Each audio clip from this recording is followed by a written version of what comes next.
আসসালামু আলাইকুম এভরিওয়ান, কেমন আছেন সবাই? আলহামদুলিল্লাহ, আমরা তো খুব বেশি ভালো আছি। আজকে গিয়েছিলাম ছোট আপুর বাসায়, মানে আমার ছোট আপুর বাসায়। যাওয়ার সময় এই কেক দুইটা নিয়ে গিয়েছিলাম। কেক দুইটা ছিল একজনকে গিফটে দেওয়ার জন্য। কেকের সাথে সাথে দুইটা পিৎজা আর পাস্তা দেওয়ারও কথা ছিল, তো ওগুলো রান্না করার দায়িত্ব আমার উপর পড়লো। তো আপুর বাসায় চলে গেলাম। তবে আপুর বাসায় যাওয়ার কথা ছিল 3:30 বাজে, কিন্তু সেই আমি গেলাম 5:30 বাজে। লেট করে গিয়ে একটা বড় ধরনের ভুল করে ফেলছি, সেটা বলবো আস্তে আস্তে। কিন্তু আপনারা প্রথমেই দেখেছেন আমরা শুকনা মরিচ টেলে নিয়েছি, তারপরে গোলমরিচ টেলে নিয়েছি। মশলাগুলো রান্নার উপকরণ হিসেবে ব্যবহার করা হবে। চলেন তাহলে এবার আমরা পিৎজার চিকেনটা রেডি করে ফেলি। প্রথমে কড়াইতে তেল দিয়ে দিব, তারপর কিছু রসুন কুচি দিয়ে দিব। রসুন কুচির মধ্যে কুচি কুচি করে রাখা চিকেনটা দিয়ে দিব। তারপর চিকেনটা রেডি হয়ে গেলে পাস্তা মেক করার জন্য হোয়াইট সস বানিয়ে নিব। হোয়াইট সসের জন্য প্রথমে ঘিয়ের উপর তারপর ময়দা দিয়ে দিব 2 টেবিল চামচ। এটা সুন্দর করে ভেজে নিব। তারপর ময়দাটা একপাশে রেখে পাশাপাশি পিৎজা ওভেনে দেওয়ার জন্য সুন্দর করে পিৎজাটা ডেকোরেশন করে নিব।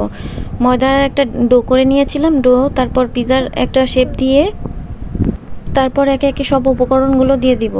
চিজ ছিল, চিকেন ছিল, তারপর ক্যাপসিকাম বলেন, আপনার অরিগানো, সসেজ, এগুলো সব একে একে সুন্দর করে যে যার মতো পছন্দ অনুযায়ী আপনারা ডেকোরেশনটা করে নেবেন।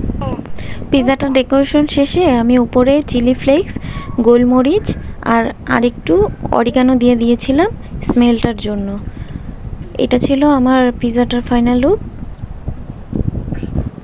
যেহেতু পিৎজাটা গিফটে যাবে তাই একটু বেশি করেই চিজ দেওয়া হয়েছিল, তাই শেষে আরেক দফা আর একটু বেশি করে ভালো করে চিজটা দিয়ে দিলাম। তারপর পিৎজাটা ওভেনে দিয়ে ময়দা আর ঘিয়ের মিশ্রণটা মানে হোয়াইট সসের প্রিপারেশনটা কমপ্লিট করে নেব। তারপর ময়দা আর ঘিয়ের মিশ্রণের মধ্যে দুধ দিয়ে দিব। অবশ্যই খেয়াল রাখবেন যেন আপনার ঘিয়ের মধ্যে ময়দাটা ভালো করে ভাজা হয়ে যায়।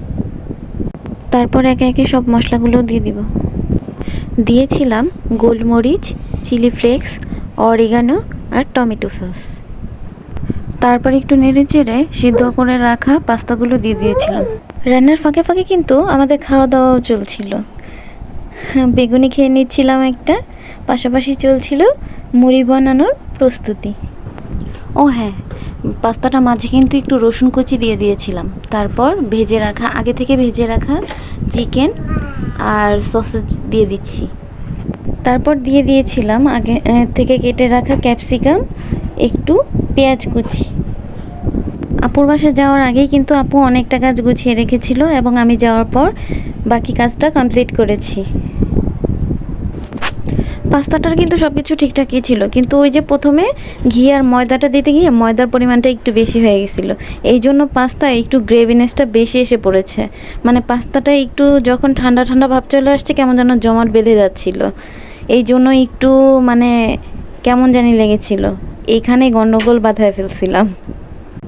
তারপর পাস্তাটা শেষের দিকে একটু চিজ দিয়ে সুন্দর করে নেড়ে চেড়ে পাস্তাটাকে নামিয়ে ফেললাম। যেহেতু একজনকে গিফট পাঠাবো তাই পাস্তাটা একটু দেখতে কেমন কেমন যেন লাগছিল, এই জন্যই একটু মনটা খারাপ হয়ে গেছিলো।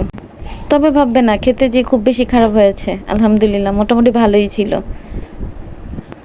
তবে হ্যাঁ, আমি রিকোয়েস্ট করব এই ভিডিওটা দেখে কেউ পাস্তা খাওয়ার ইচ্ছা পোষণ করবেন না, তাইলে বাকি রিস্কটুকু আমার না। পাস্তাটা রেডি করা হয়ে যাওয়ার পর আরও একটা পিৎজা বানিয়ে নিয়েছিলাম, মানে গিফটে যাবে টোটাল 2টা পিৎজা আর একটা হচ্ছে আপনার পাস্তা। সব খাবার রেডি হয়ে যাওয়ার পর প্রত্যেকটা জিনিস সুন্দর করে গুছিয়ে নিয়েছিলাম।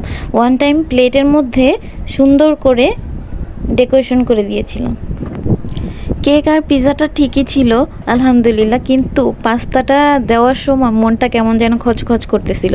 আসলে পাস্তাটাও ভালো হতো যদি মানে ফার্স্ট টাইমে এটা ট্রাই করা হয়েছিল, এই জন্য একটু এদিক সেদিক হয়ে গেছে। ইনশাল্লাহ পরবর্তী টাইমে একটু ভালোভাবে ট্রাই করার চেষ্টা করব।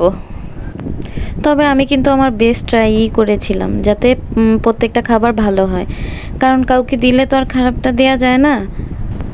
খাবারের টেস্ট হয়তো একটু কম এসছে, কিন্তু এখানে আমার ভালোবাসাটা আর ধৈর্য আর ইচ্ছাগুলো কিন্তু একেবারে পুরোপুরি 100%ই ছিল।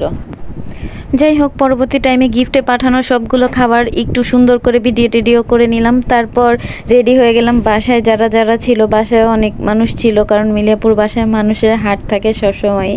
আর হচ্ছে গিয়ে আমরাও তো গিয়েছিলাম মিলিয়াপুর বাসায়, এই জন্য আমাদের সবার খাওয়ার জন্য আরও 2টা পিৎজা বানিয়ে নিয়েছিলাম। পিৎজা বানাতে বানাতে একটু মুড়ি খেয়ে নিলাম, মুড়ি বানানো হয়েছিল।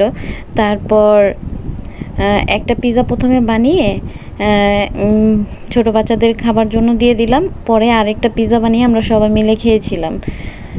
এগুলা রেডি টেডি করার পর সবার সাথে বসে অনেকক্ষণ গল্প করলাম। গল্প করার পর তারপর যে যার গন্তব্যে পৌঁছে মানে যে যার বাসায় চলে আসলাম। মোটামুটি সময়টা ভালোই কেটেছে ওইখানে, আলহামদুলিল্লাহ। আর মিলাপুর বাসায় বরাবরই সবসময়ই মানে যে যায় প্রত্যেকটা মানুষেরই খুব বেশি ভাল লাগে, সবাই অনেক বেশি পছন্দ করে। মিলাপুর আসলে অনেক বেশি মিশুক। তো এই তো আমার উল্টাপাল্টা কিছু ভিডিও আপনাদের কাছে কেমন লেগেছে আপনারা জানাবেন। আপনাদের কাছে ভালো লাগলেও একটু উৎসাহ দিন, না ভালো লাগলেও একটু উৎসাহ দিন, কারণ প্রথম দিকে সবারই একটু সমস্যা হয়, আপনারা কিছু মনে করবেন না। আমি আশা রাখবো আপনারা আমাকে একটু সাপোর্ট করবেন। আপনাদের সাপোর্টটাই আমাকে সামনের দিকে এগিয়ে নিয়ে যাওয়ার জন্য অনেক বেশি উৎসাহ প্রদান করবে। যাদের যাদের আমার ভিডিওটা ভালো লাগবে আমার জন্য একটু দোয়া করে দিন। আমিও আপনাদের জন্য অনেক বেশি দোয়া করি। সবাই অনেক বেশি ভালো থাকেন, আল্লাহ সবাইকে নেক হায়াত দান করুক। যে যার পরিবারের সাথে সুখে শান্তিতে সারাটা জীবন যেন কাটাতে পারেন, সেই দোয়াই রইল। সবাই ভালো থাকবেন, সুস্থ থাকবেন। আল্লাহ হাফেজ। আসসালামু আলাইকুম।